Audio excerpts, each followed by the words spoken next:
I was asked to just review one more time the 7 positions of building our meditation posture that we spoke about last time. So I'll quickly go over those again. The posture is considered important aspect. It is just a way of accentuating more mindfulness. If you're sitting in a hammock or laying in a hammock, relaxed and not attending to your posture, your mind can wander in different directions. The posture actually helps you to maintain your awareness and mindfulness during your meditation session. So we begin with sitting comfortably in a safe and quiet place. It's important that you feel like you're safe and you won't be disturbed. And give yourself the opportunity to practice the space to do that, so that you're not having to rush to do anything else. You've given yourself a set time, 10 minutes, 15 minutes, 20 minutes, whatever your time allows. So you settle yourself, comfortable seat, whether it's on a cushion, as we do at the center, or in a chair. And remember, you don't have to have an elaborate accoutrements for this. A pillow on the floor is fine, or a seat where you can just have your spine straight. So again, you're seated towards the edge of the chair, not laying back in your lazy boy. So no problem. You're meditating with the mind, and with our body, our speech, and our mind. The most important aspect is our mind. And so making our environment as conducive as we can to that is going to lead to success. So imagining you're suspended from the heavens by a string, and the top of your crown of your head is pushing towards the heavens. Your legs are either in the lotus, half lotus, or shoulder widths apart if you're sitting in a chair, and the feet parallel and on the ground, touching the floor. So if your chair is too high, put a pillow or something underneath your feet so that you have that stabilized or grounded feeling. This is known as the posture of indestructibility. So your mind is unmoving. You are like a mountain. So we're feeling secure. In that sense, our feet aren't just hanging down, they're solid and connected to the earth, grounded. So that's the first position. Back is straight, comfortable position, seated on a cushion or in a chair. The second one I mentioned last time was drawing up, and there was a little bit of discussion about that. So while sitting in your position,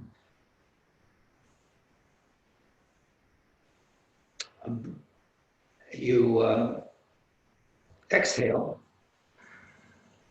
and as if you're doing a Kegel exercise, you kind of close that anal sphincter and bring the fold of the buttocks together a little bit, close and tighten that sphincter, as if you're doing a Kegel exercise. I think most of you know what a Kegel exercise is. It does help to strengthen the pelvic floor, and for people who have some problems with urination, leaking, things like that, which as we get older, we lose some of the strength in the pelvic floor and in the bladder and in these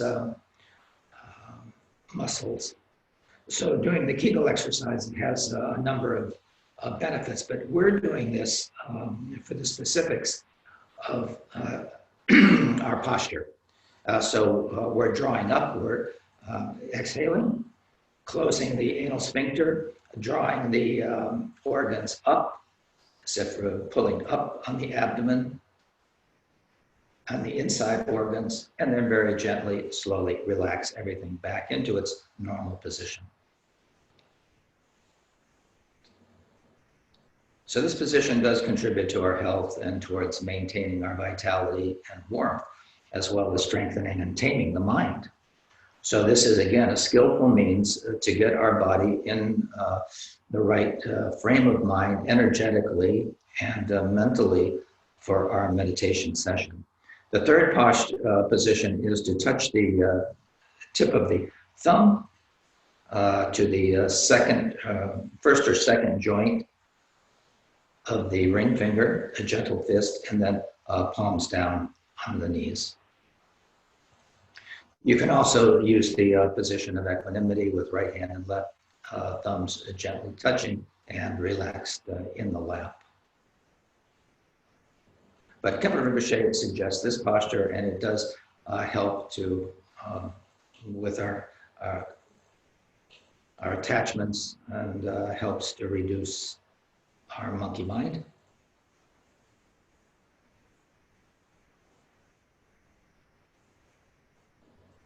So again, you're keeping your back erect, keeping your back straight, your knees, if you're on the cushion, down on the ground as much as possible.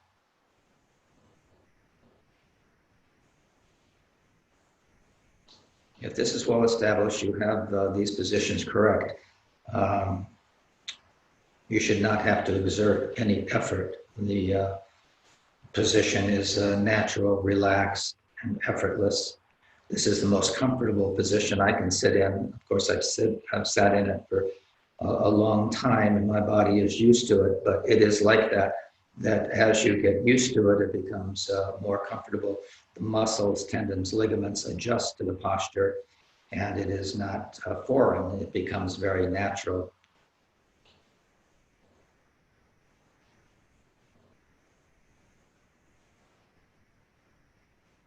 So again, we mentioned that if the knees are not on the ground, you can put something underneath your knees. Again, if you're in a seated posture on the floor, you can add a couple of throw pillows or something like that under your knees, so they're just not suspended in space, and that will help keep your back more erect, and you won't have to hold up your knees like that. That stresses your muscles in the back. So that's the third position. Fourth position, you may notice that when your arms are straight, there is still the possibility of your back is curved and that you're slouching.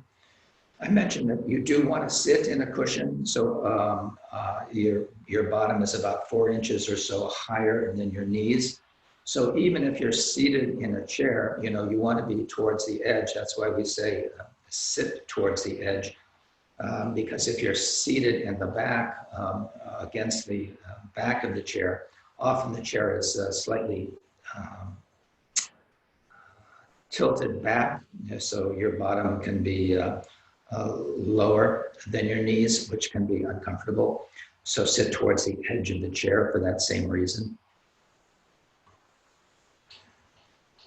And just do the micro adjustments necessary to maintain straightness, and that'll be throughout your meditation.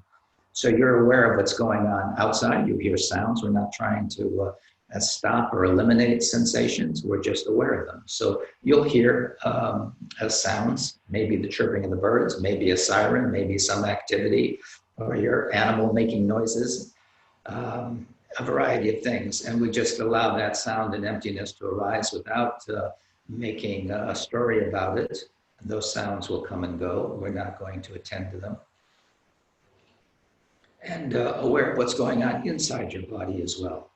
So if you're beginning to slouch a little bit, or your head is beginning to come forward, continue to make those micro adjustments to your body as you go through your meditation to maintain straightness. The fifth position does concern the neck, head, and eyes. So even if your back is erect, your neck may be still tilted left or right or backward or forward. So we bring in we want to have the eyes unfocused, looking at imaginary spot again, about a forearm's length in front of you.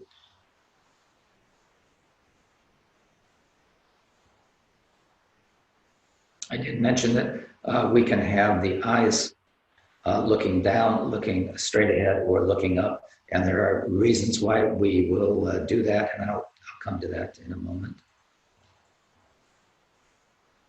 The sixth position is the tongue, which is laying flat on the upper palate. Some people really curl the tongue back towards the back of the palate. That's not necessary. And just bring the tongue up. It can be flat against the upper palate in back of the teeth.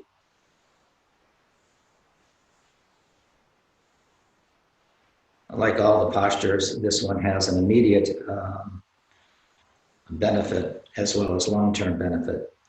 In particular, the immediate benefit is that when you're resting the tongue in this way, you don't have to have the effort and disturbance of swallowing again and again.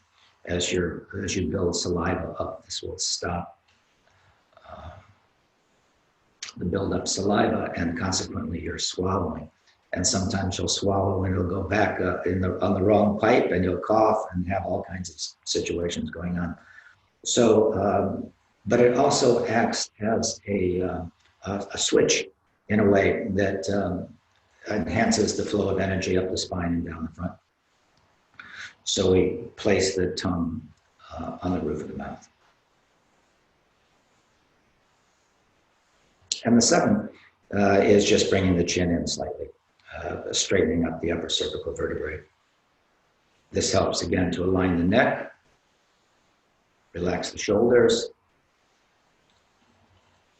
And of course, you're not straining when you adjust the neck, but you're just bringing in slightly. Often when we walk or stand, we're doing our computers, we're now in the habit of extending our head forward, and that's creating a disbalance in the energy of the body. So have the idea of bringing the chin in slightly, and then you can feel the straightening of the upper cervical vertebrae.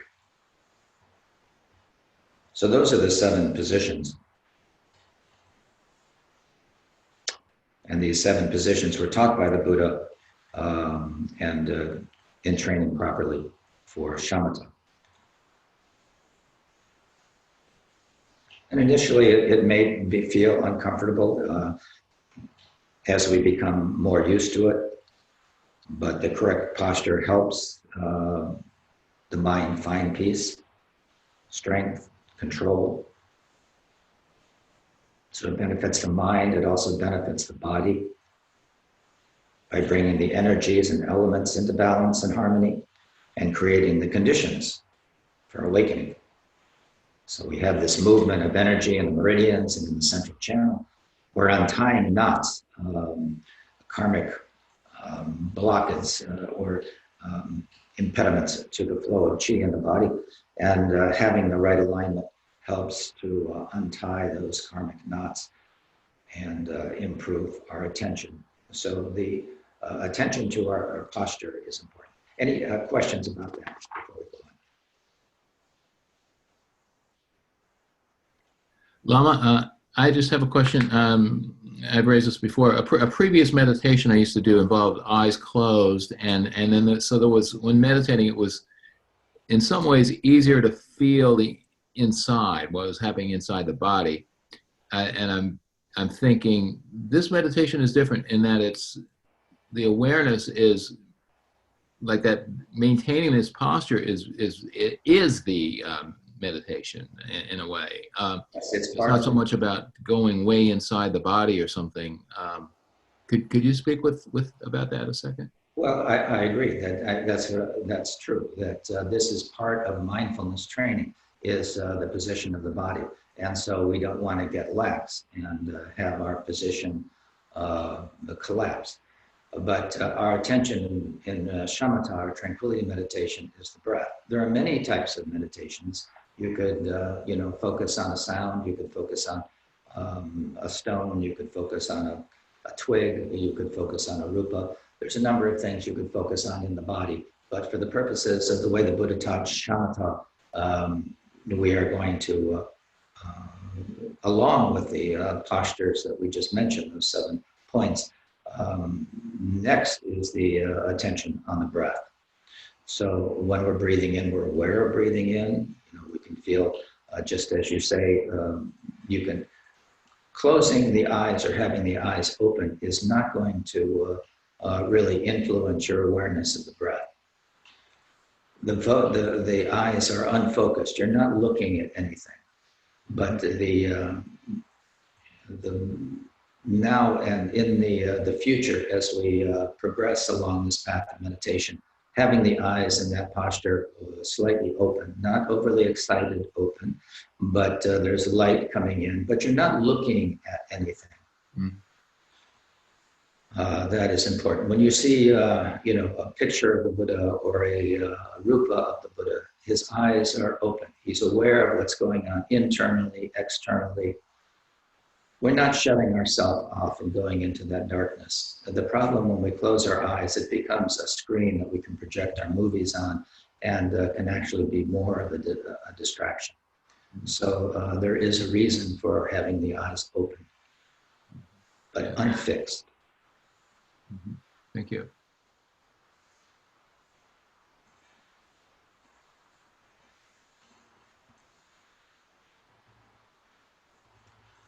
So we were talking about shamatha, and I think we've had a lot of discussion and instruction on shamatha. I just mentioned last time again that meditation is the process of directly experiencing the nature of your own mind. And through calming the mind, that is the first way that we can get access to our mind. Generally, our focus is outside. We're looking at things outside, considering, contemplating, analyzing, judging. And that takes us out of a state of peace and tranquility. And I think all of us really want to have a peace of mind. So how do we achieve that? By just attending to what's going on in the mind without being distracted by it. So again, we're not stopping thoughts, but when a thought comes to mind, we recognize it as a thought, and we can even label it thinking and just return to the breath. That is the stabilizing force. That's the anchor. We're just going to ride the wave of our breath from breath to breath, moment to moment, and that is the stabilizing factor in our meditation is the breath. But it takes training. I usually use the analogy of our puppy when we're training our puppy, that we have to do it over and over again because our mind is just as restless and wild as the puppy. And until we start to have some degree of stability and to make our mind workable, it's not, as you probably have experienced. So we just begin again to tame the mind with patience and perseverance, without judgment and without anger or frustration. The mind does not want to be tamed any more than the puppy does, but there are reasons why we tame the puppy to protect it from harm. And so in the same way, we're protecting our mind from harm by training it so that we have some semblance of who's in charge. And we can watch the flow of thoughts with a total detachment, just letting them be without judgment, without any coercion, without any, judgment.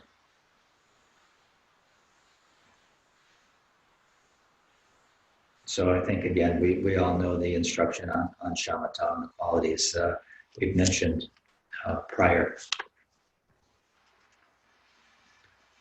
But there is confusion about the shamatha, even so that, what it is not. It's people like to do shamatha, what is they think is shamatha, just for relaxation and,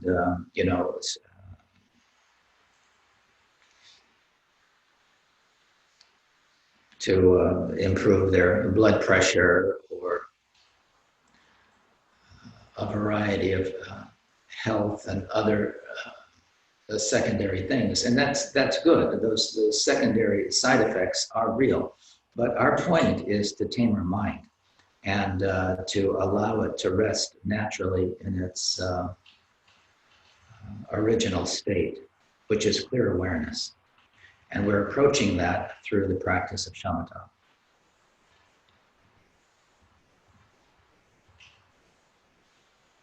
And I mentioned the eyes, there's the three different positions that we can use for the eyes. The first one, looking down slightly, the second one, looking straight ahead, and the third, slightly raising the gaze. Those can be all used. Alternatively, you can use all three of them, interchanging them if you like. And as we said, it's better to have the eyes open so that a little light comes in, but not closed.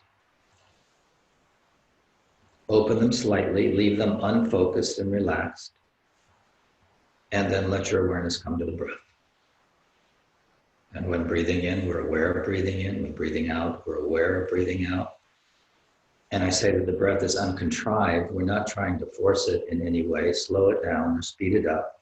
We do not intentionally try to manipulate it in any way. Let it be natural and relaxed, no matter what that is. It may naturally slow down as you continue your meditation. It may actually seem like it's stopping, but continue to follow it. Be aware of distractions, thoughts, feelings, emotions that can take you away from staying in the present, watching the breath. I mentioned that we tend to be time travelers. We're always projecting into the future, reflecting on the past.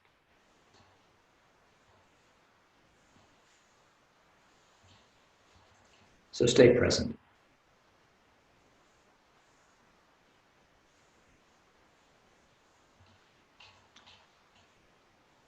Rarely are we resting in this precious present moment, free of the tyranny of our subjective mind that is pushing and pulling us in all directions. And this constant barrage of mental chatter requires a great deal of energy. So we said before that when we were talking about our dream yoga, that sometimes sleep helps us, our nervous system recover because we're exhausted at the end of the day, not only because of our physical exercise, but because of this mental chatter that just is exhausting. So shamatha is something that we can do to bring sanity into our lives.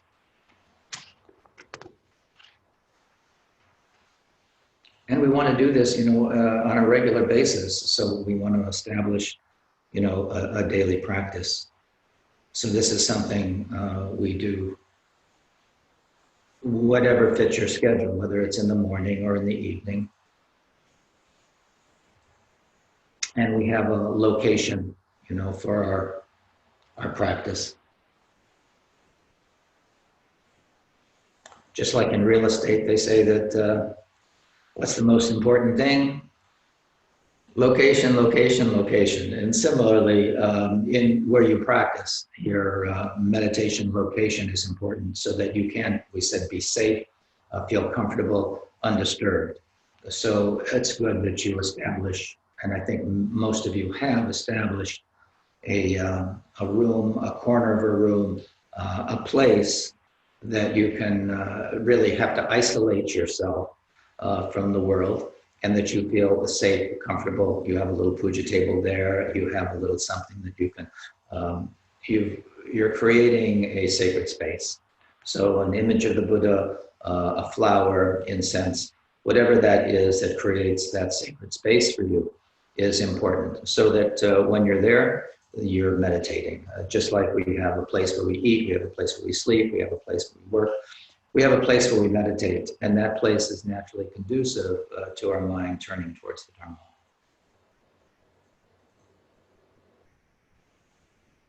You just need enough space in your room or your place for the meditation cushion or a chair, and maybe a little table that you can put your flower, incense, image that evokes faith and devotion and turns your mind to the Dharma.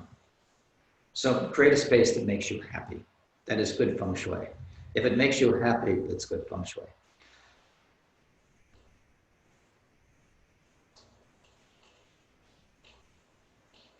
And then next, we consider, the time. And as I mentioned, the best time to practice is when you practice. It's nice to have a regular time, whether you start your day or end with it, but it's not essential that you do it at the same time every day. The best time is when you do it. So it can be midday, it could be closing the door to your office and doing it like that. And it's probably more nourishing than lunch in a certain kind of way, to take the time to do your meditation. If at home things are too hectic, you find the place, you find the time that fits your routines and lifestyle. So in the beginning, it's very important to establish the routine, the habit of sitting. And I generally recommend, if you can do it for 21 days, sit for even 21 breaths for 21 days, that establishes a habit. And you can create a new and lasting habit, but you have to start somewhere and you have to stick to it for a period of time. So just sitting for 10 minutes, that's about the time it takes to do 21 breaths. It doesn't take long, but you have to start somewhere. And so in the beginning, it's better to do shorter sits than longer sits, being distracted. So when we're doing our 21 breaths, we are focused on the breath as one-pointedly as we can. And if you lose your count, start again. And of course, later you extend your sitting time or add another session. You put a little time in, you get a little result. You put a lot of time in, if you're doing it properly, you get a bigger result. So time is of the essence, and it makes a difference in terms of the quality. Well, and in terms of setting the habit, the quality is a very individual process. And some days your mind will be well suited, sometimes it won't, but that is not a reason why you don't do it. You just say, oh, mind wild, and you bring it back again and again. Sometimes it'll be very smooth and you would like, oh, if I could only have it like that, that was great. And we look forward to it being like that again, and it may not be. As they say, you can't put your foot in the same stream twice. Every meditation session is different. Your mind is different. The situation is different. Causes and conditions are different.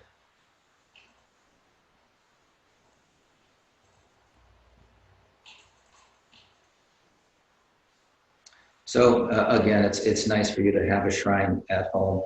And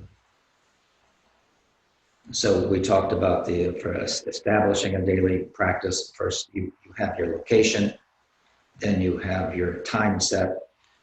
And the third is when you come to the shrine or your meditation place, that you open your shrine, do have a candle or a fresh flower, bring it to it. Incense, take your seat as we describe in the 7 points of Arochana. Cultivate the mind of enlightenment, which means you dedicate what you're doing for the benefit of all beings. You're establishing the bodhicitta, the mind of enlightenment, which is wanting to establish an enlightened mind for the benefit of all beings. So we bring that motivation to it. Our intention is important. The wish to attain enlightenment, motivated by great compassion for all sentient beings. And ultimately, this is a falling away of the attachment to the illusion of an inherently existing self. Well, I have a question. Yes. The Karmapa, and I don't know how long ago he said this, but it was a posting I saw about setting up your shrine, and he said you shouldn't have your pictures of your teachers next to the Buddha. I couldn't figure out, he said put it to the side, and I couldn't figure out what he meant, or if we could have pictures of the Karmapa himself or the Dalai Lama on there or whatever. Yes, you can. For all those who are inspirational to you and help to bring that inspiration and aspiration to your practice. But I think he was suggesting that in terms of the height The Buddha Okay. is the highest image, and then on either side you may have your teachers. You know, we in the Vajrayana, the teacher is more important than the Buddha. He is the Buddha, but the Buddha is not here. Your teacher is, and it is by that direction. Certainly, you're inspired by the life of the Buddha and the teachings of the Buddha, the Dharma. But having those, I would say, have those pictures if they are inspirational to you, because that helps your mind. It helps. They are our teachers. They are our role models. And I think they augment the feeling of the devotion. So yes, but I think what he was suggesting was, as he said, put them to the side and slightly lower. Thank you. But in your mind, they are the same. At least in my mind, they are the same.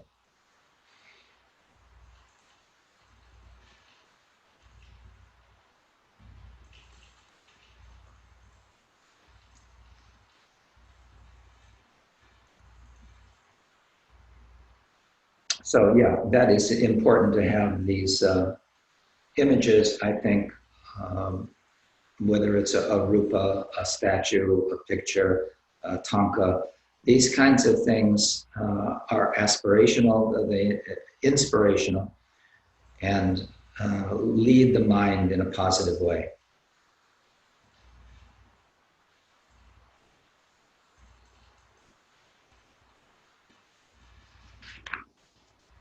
Any other questions about anything so far?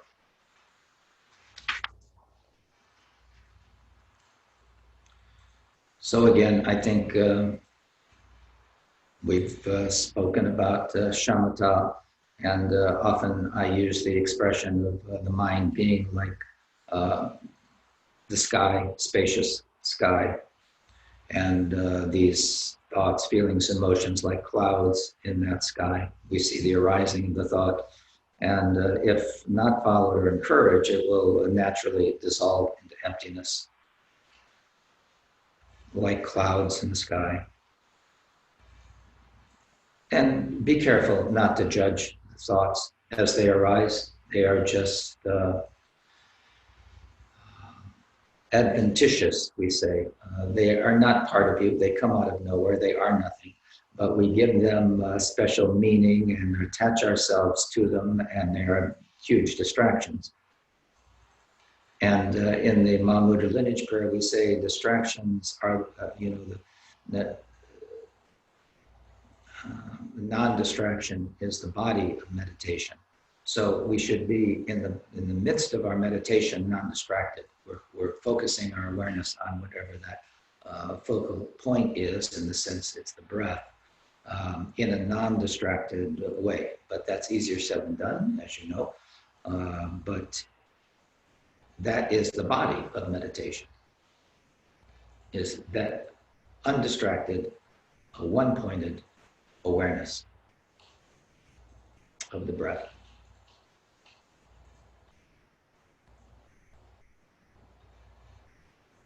So we're aware of the breathing, aware of sensations of breathing in, aware of sensations of breathing out, and we just ride the wave.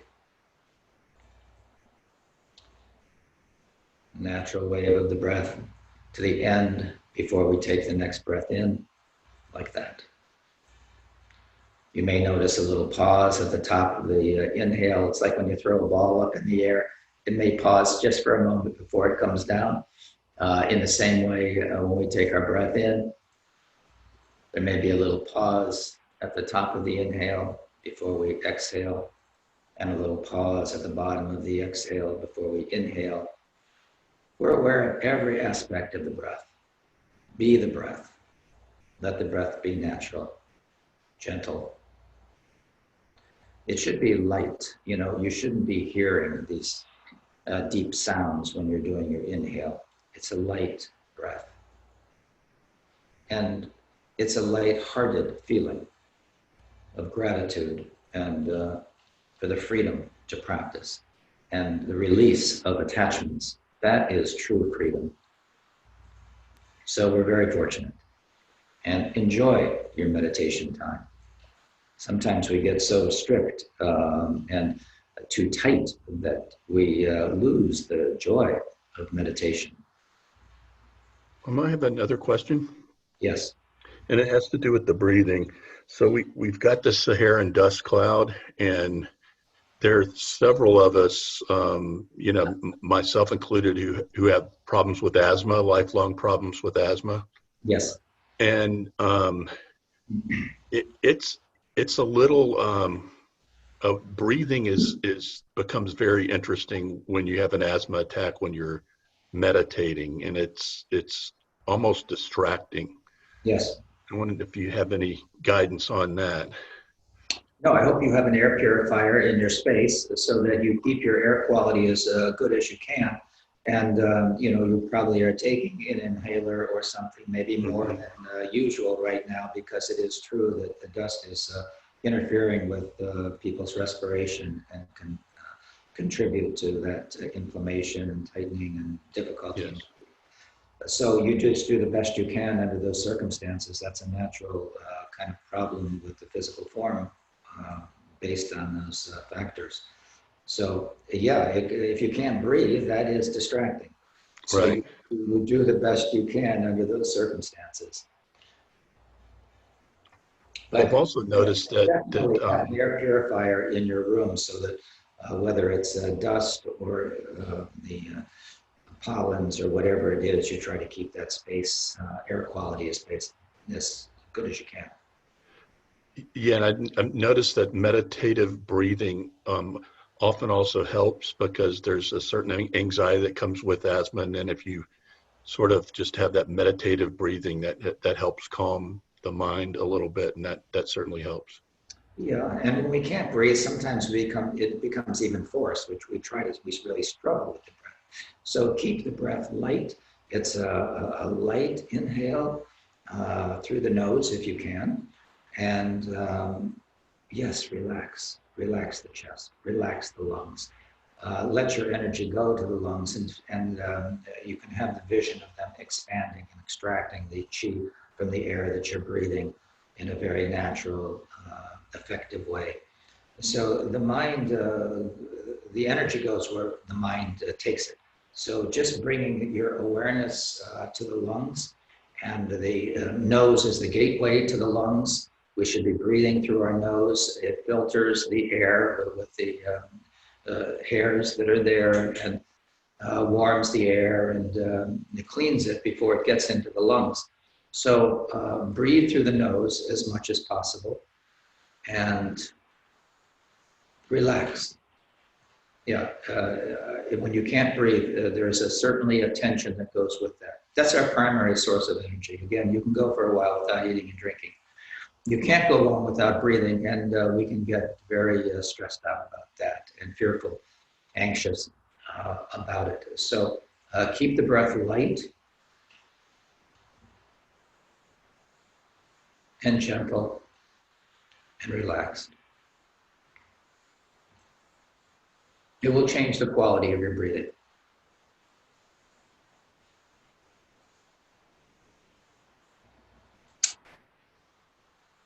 Any other questions about that?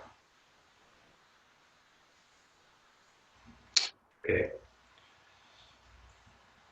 So once we stabilize the mind, then we're a little closer to resting in its nature of clear awareness.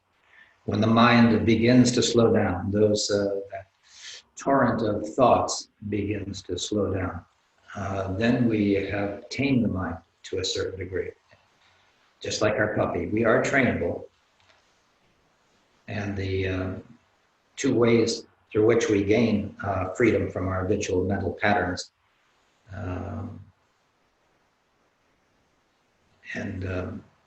is through tranquility meditation. We gain more mental stability and calmness, which does lead to fewer thoughts and less agitation. But it doesn't uproot the prime cause of suffering, the identification with ego. And as we said with the four seals, as we talked about anicca, impermanence, all compounded things are impermanent.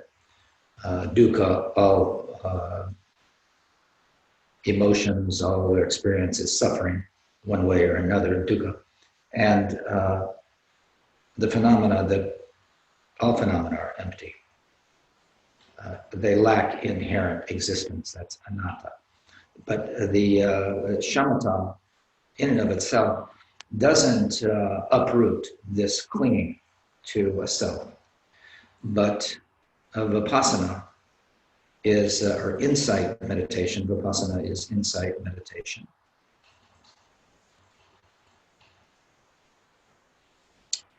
Through that, we begin to uproot this clinging to a self.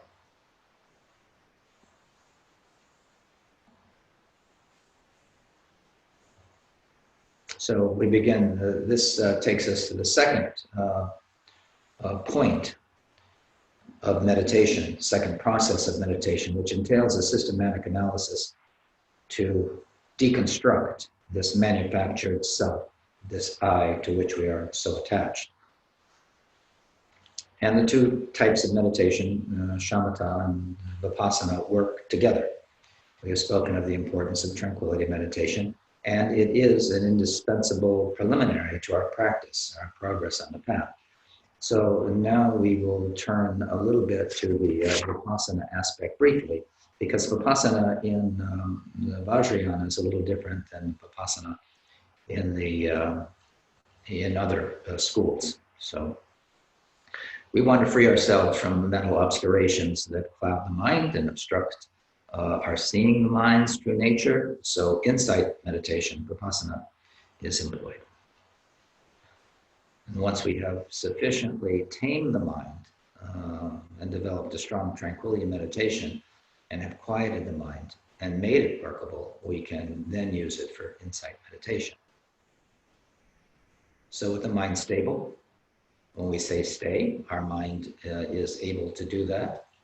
We're capable of doing so. We have now established a mind at ease when resting or engaged. And now we see the mind when it is resting, not in a thought process, or when it's engaged and we're thinking. But the mind in back of that, as we've been studying in our Mahamudra training, this is the essence of, this is the highest quality of our meditation, is to rest in the natural state of the mind, undisturbed by the workings of the mind. We have uprooted the causes of our suffering, the clinging and attachment to a contrived self, and which we have become so identified. We begin to dislodge that clinging. And we will talk more about the vipassana, but that is the basics, that once the mind is stabilized and we can just rest and observe the mind, whatever comes up is grist for the mill. We see our attachments to this, that, and the next thing. We see how we project ourselves, our clinging to the 8 worldly concerns: pleasure and pain, gain and loss, praise and blame, fame and shame, all those kinds of things that we talk about and that push us in our daily life, lose their grip. And we attain much greater happiness and well-being when we're not influenced by those constant pushes and pulls and that roller coaster, emotional roller coaster that it creates for us. But we've talked about the 5 hindrances before, but we should probably mention those as well. In our meditation practice, there are 5 things, I'm sure there's more than that, but the Buddha talked about 5 things that are hindrances, our desires and clinging, craving. Those things will come up. We'll see what we're attached to. Desires are endless, and in meditation they can certainly be endless as well. We can see all of our attachments, clinging and craving. This is the desire realm, and it is peculiar to the minds of human beings, this desires.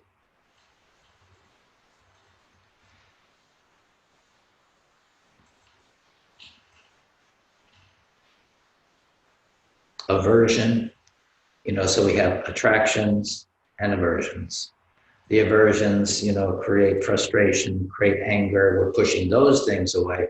And the desire is the clinging, we try to get those things, but they push and pull us. Between our desires and our aversions, it's a constant process of ego satisfaction. Again, our wisdom begins to clarify those things, and we begin to have a little distance from them and are not so pushed by them. So those are the first two, is our desires and our aversions. Then the problem or the hindrance of torpor or laziness, we tend not to practice, or we'll just not practice attentively, and we'll get sleepy or drowsy. So, or just plain lazy, we just won't do it. Mañana. So the other side of that laziness is restlessness, and we say, most people, when I talk about meditation, they say, well, I can't do that, my mind is too restless, I have too many thoughts. Well, yes, you do have too many thoughts, and that restlessness can be tamed as well, and it requires practice. And we want to leave the cushion. We want to be doing something else. We want a distraction. That's the restless mind, monkey mind, engaged.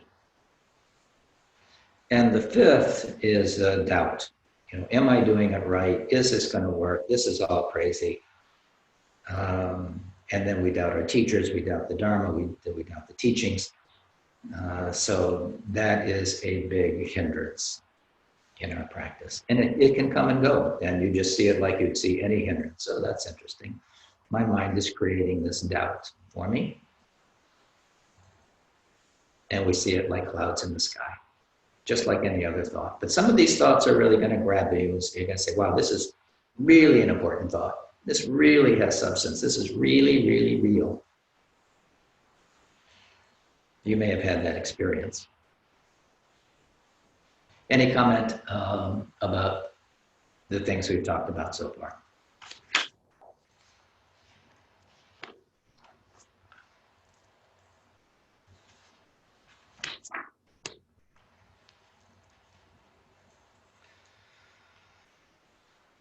So at the conclusion of the practice, you want to dedicate the merit as well. So we're talking about having a practice, our meditation, dedicate the merit with a brief prayer for the benefit of all beings.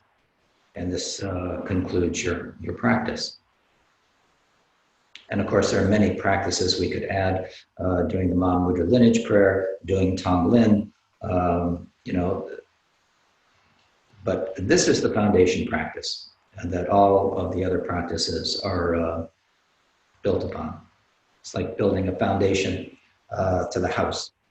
We must first get a strong foundation so that the house can stand.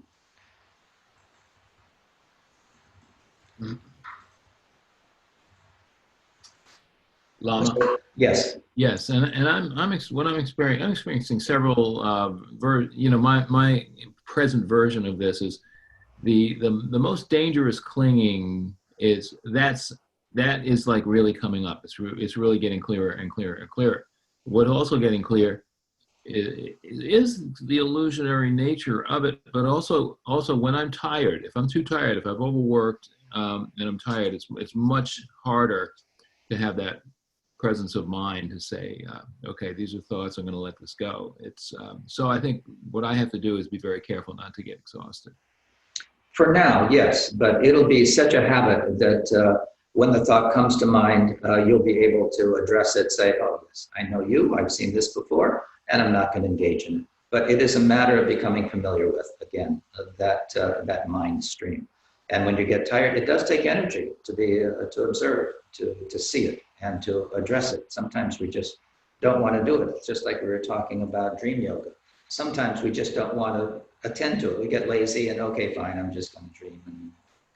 But with our meditation and with our practice, it is the same. It takes energy to do it. And if you're tired, then you don't have that energy available and you're more vulnerable. That is true. So do some pranayama, make sure that you're getting enough rest to stay hydrated. That is also true. You have to be in good shape. You know, this bodhisattva path is not easy. It's the path of the warrior.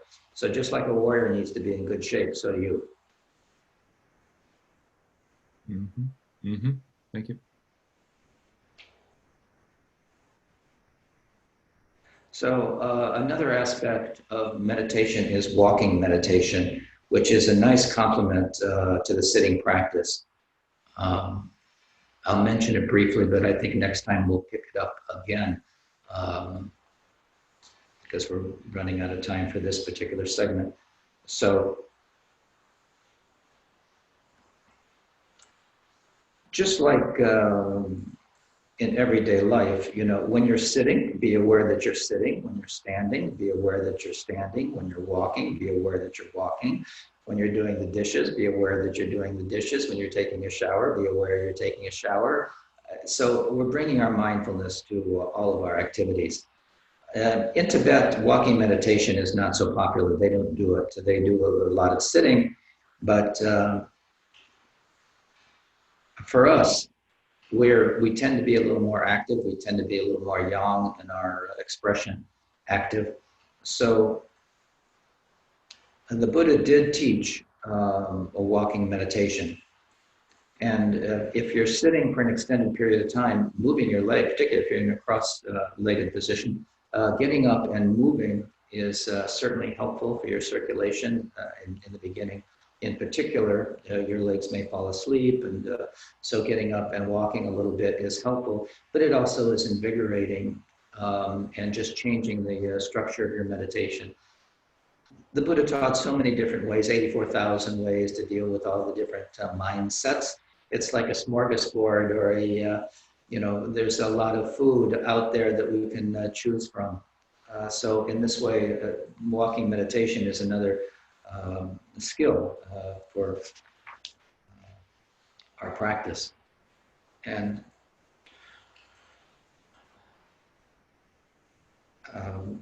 so I will just add that. I think I've talked about walking meditation before and demonstrated it. If not, maybe I can demonstrate it at some other time for those of you who are interested. But the movement of walking meditation helps to wake us up and improves clarity of mind, improving circulation of the qi and blood. And it helps with our post-meditation. So once we're off the cushion, we want to bring the meditative experience to our everyday life and to our activities. So for that reason, walking meditation is more in alignment with how we usually go through our day, and brings meditation experience to our daily life as we move and go about our daily activities without leaving our meditative experience on the cushion. We can bring it into our daily activities. So it sounds like it's best practiced in association with sittings, some sitting and then some walking. I think so. And try it, see how it is for you. And I think you'll find it very compatible and augments your sitting. So yes, you can sit for 10, 15 minutes, walk for 5 minutes or more if you like, and then sit again if you're doing extended sitting practice. Mm-hmm. Yes, thank you. Yeah, without leaving your meditative mindset, peace and tranquility of your meditation cushion while you're walking. So you bring meditation or some sense of meditative momentum into your day-to-day activities, day-to-day life. And it kind of bridges between the formal and informal practice. Can be an important step.